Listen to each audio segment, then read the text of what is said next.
के जेल भेजवाऊ भाई जेल भेजवाऊ नंबर बोलाऊ नंबर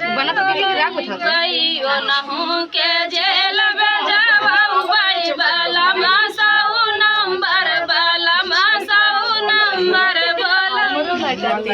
ससुरे से नैहर ना जाबै बलमा सऊ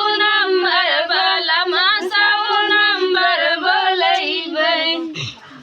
भौजी तोहर जब करी है मचैया भाभी तोहर पिया झगड़ा मचावै ओनहु के अलगे करौबै बलमा सऊ नंबर बोलैबै ओनहु के अलगे करैबै बलमा सऊ नंबर बोलैबै बहिनी तोहार पियार ससुरे से नैहर ना जाबै बलमा सऊ नंबर बोलैबै बहिनी तोहार पियार गरा मचावै बहिनी तोहार पियार गरा मचावै ओनहु के डगर करैबै